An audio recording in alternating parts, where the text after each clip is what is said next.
The atmosphere in Cleveland is electric with tension. This isn't just your average preseason anxiety. A high-stakes opportunity has landed on the Browns' doorstep, one that could either fracture the locker room or ignite a championship run. A $180 million zero-cents quarterback may soon call Ohio home, while one of the team's most consistent veterans could be packing his bags. Meanwhile, a hungry franchise is circling one of Cleveland's most promising young defenders. Suddenly, the Browns look like they're balancing on a razor's edge. Is this calculated chaos or a masterstroke in motion? Smash that subscribe button and light up the comments, because this isn't just news, it's a crossroads for the franchise. Who would you send out? And who's worth the risk? Picture this. Just weeks before kickoff, the Browns front office gets an unexpected call from Atlanta. On the other end, a curveball. A veteran quarterback with a $180 million 0 cents price tag is quietly being shopped. His name? Kirk Cousins. Yes, that Kirk Cousins. The seasoned signal caller who seemed comfortably embedded in the Peach State now dangled as trade bait. Why? Because things in Atlanta have gone sideways. A Netflix documentary peeled back the curtain, revealing just how quickly a franchise can pivot to the future. That future? Michael Penix Jr. If I'd known they were drafting a quarterback, maybe I never would have left Minnesota, Cousins reportedly admitted. And who could blame him? No tenured vet wants to be a placeholder for the next guy. Now, the Falcons appear ready to hit the eject button.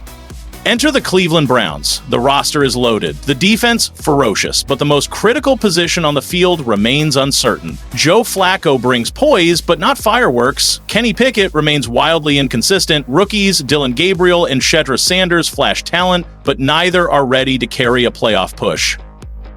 The rumored trade? Ship Pickett to Atlanta and possibly include a defensive asset like Shelby Harris. For the Falcons, Harris would fortify a pass rush built around rising stars Jalen Walker and Peters Jr. But what's in it for Cleveland? Landing Cousins would be a clear declaration: we're going all in. No more waiting on development, no more hedging bets.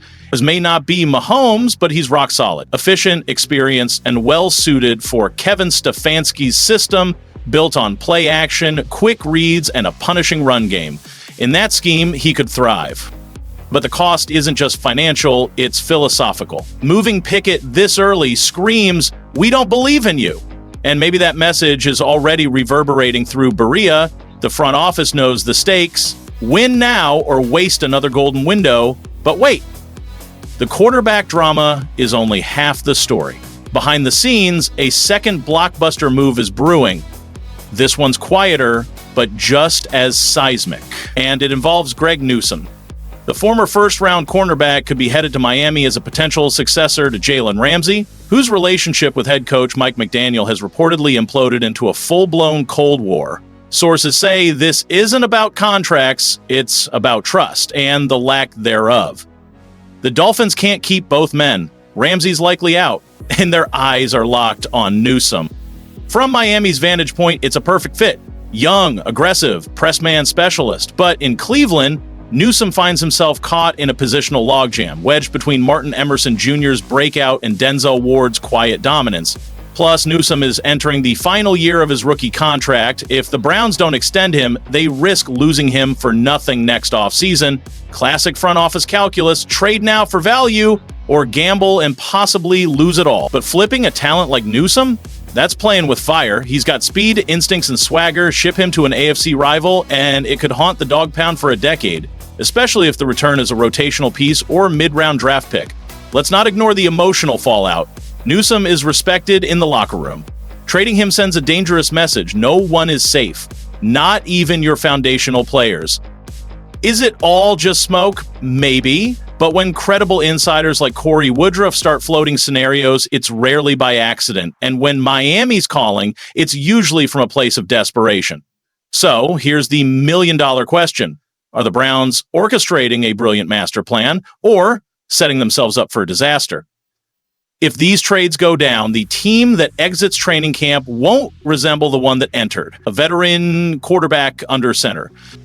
Let's talk about Shedra Sanders, a name echoing through the halls of the Cleveland Browns facility with more weight than anyone anticipated. What began as a quiet addition during a 3-day minicamp has now evolved into something far more consequential. Inside sources have revealed that veteran players, not prone to hyperbole, are describing Sanders not merely as promising, but as a potential franchise cornerstone. These aren't offhand compliments, they're calculated assessments behind closed doors, and they carry significant influence with decision makers.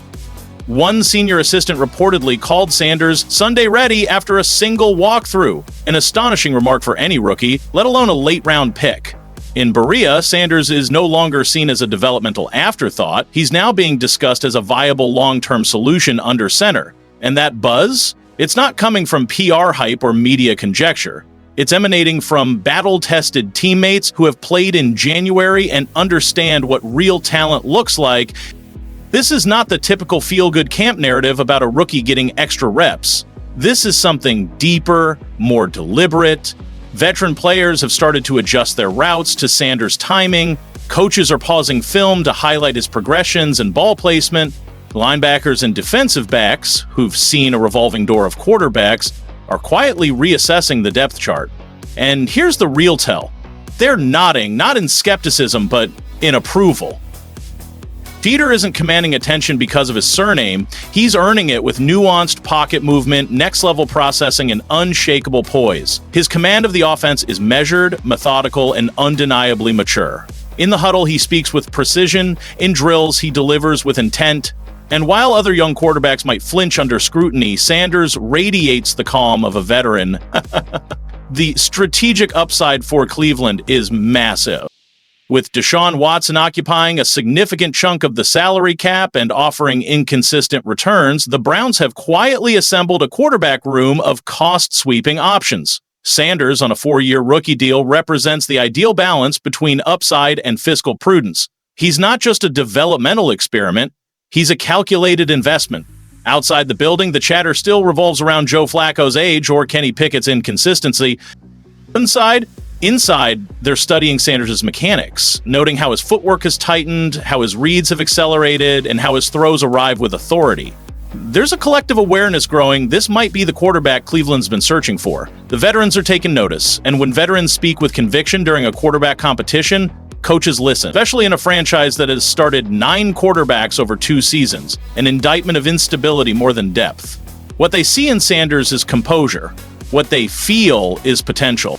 And Sanders, he isn't complaining about reps. He isn't stirring up noise. He shows up early, studies hard, and handles himself like a pro. He's transitioning from social media figure to legitimate on-field presence. And yes, ESPN now includes him on their early first-team candidates list. That announcement sparked instant debate. Supporters point to his arm talent, leadership, and rapid growth. Skeptics call it premature, claiming it's more about the Sanders brand than the box score.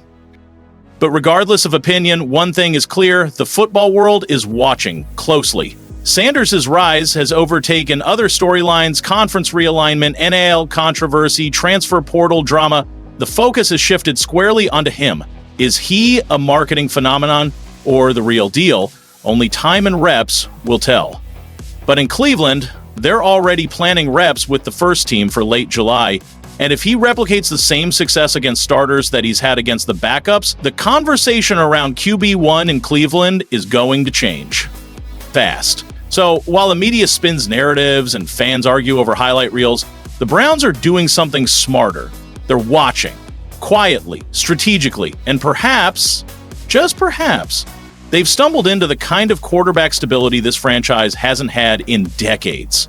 The case of Shedeur Sanders is quickly evolving into one of the most polarizing narratives in recent football memory. As some fans celebrate his ascension, others remain skeptical, igniting a public debate that now extends far beyond the field. Supporters herald Sanders as a transformational talent whose charisma, skill, and poise are challenging old-school quarterback archetypes. Detractors argue that his acclaim stems more from his father's legacy than from on-field dominance. The truth? It likely lies somewhere in between, but the intensity of the conversation is undeniable. In Browns camp, the atmosphere changed the moment Sanders laced up.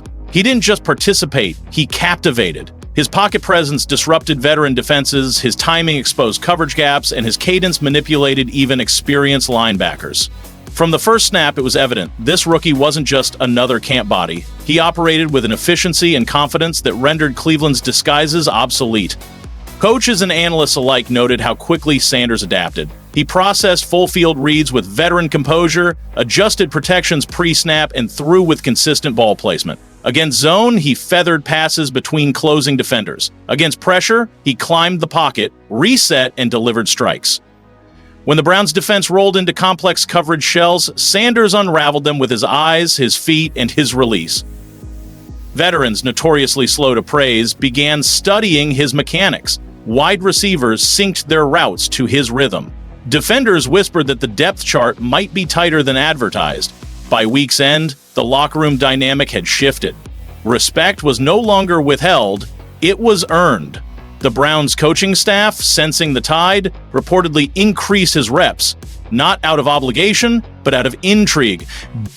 Off the field, however, the story takes a more volatile turn. ESPN's first team mention sparked immediate backlash. Critics claim such honors should be reserved for proven veterans, not untested rookies. Yet supporters argue that Sanders' poise, polish, and leadership reflect a maturity well beyond his years. The real issue lies in the broader cultural shift. Performance alone no longer dictates visibility, marketability does. This tension came to a head when the New York Giants released a partial recording of their pre-draft meeting with Sanders. The clip sparked controversy, with fans demanding full transparency and accusing the organization of manipulating perception. Sanders' camp, along with the Browns, reportedly threatened legal action if additional footage was released without context. As social media floods with speculation, Sanders remains composed. He continues to show up early, stay late, and operate with quiet determination. He's not ranting in interviews. He's not rattled by gossip. He's letting his play speak. In a quarterback room filled with question marks, aging veterans, developmental prospects, and inconsistent performers, Sanders has become the most compelling figure. And while it's still early, one fact is clear: Shedeur Sanders has flipped the script. Whether this results in a starting job or just heightened expectations remains to be seen, but anyone ignoring his rise does so at their own risk. The Browns may have stumbled into stability, leadership, and vision in the most unexpected of packages. Even if the Giants eventually offer more context, the exposure they've given Sanders is irreversible. What was once a private evaluation has become a national spectacle. The NFL Draft is not merely a sporting event, it's a high-stakes psychological chess match filled with misinformation, smokescreens, and occasional truth. Every year, one prospect takes a steep and highly publicized plunge. In 2025, that name was Shedeur Sanders. It has happened before: Aaron Rodgers, Dan Marino, and it will happen again. But this time, the media narrative is unraveling in real time. And inside the Giants building, communications now appear less focused on honest evaluation and more on orchestrating a narrative that portrays Sanders as an overrated, emotionally volatile figure. Ironically, these selective leaks and strategic criticisms have produced the opposite effect, increasing his visibility, fortifying his underdog status, and drawing public sympathy. The controversy has transcended football. It has become a referendum on media ethics and institutional transparency. Despite mounting pressure, the Giants have refused to release the full interview. This obstinance has only intensified speculation. The franchise has underestimated the power of digital momentum. Clips are dissected frame by frame, audio is analyzed for missing context, and hashtags demanding transparency trend daily. Commentators abandon other stories to spotlight Sanders. Rival teams are quietly reviewing their own handling of similar interviews, aware that this situation has become a cautionary tale. What was once a coordinated strategy now looks like an uncontrollable PR blaze. Each preseason snap, press conference, and sideline moment feeds a media loop asking, what are they still hiding? Unless someone releases the full file or addresses the redactions publicly, the cloud will persist. The debate no longer centers on talent evaluations. It fixates on secrecy, perception management, and how quickly mishandled scrutiny becomes permanent damage. Then came a new twist: Sanders' off-field conduct. Multiple speeding tickets surfaced, including one for exceeding the limit by over 40 EMFs, followed shortly by a missed arraignment. Critics quickly reframed these infractions as signs of entitlement or immaturity. Suddenly, the conversation veered from football mechanics to moral judgment. But then something unexpected happened. A former Cleveland Browns coach stepped forward to defend Sanders, igniting a fresh wave of media discourse.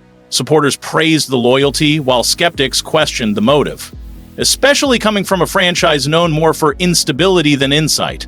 Still, the coach's defense reverberated across the league. He argued that 2 speeding tickets, while not ideal, should not eclipse a player's character, leadership, and track record of athletic and philanthropic achievement.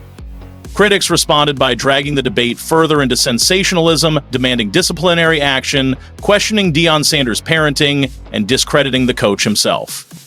Yet the real story lies in the inconsistency of public standards. Players who engage in on-field outbursts, sideline altercations, and far more serious legal troubles often escape the level of scrutiny Sanders now faces.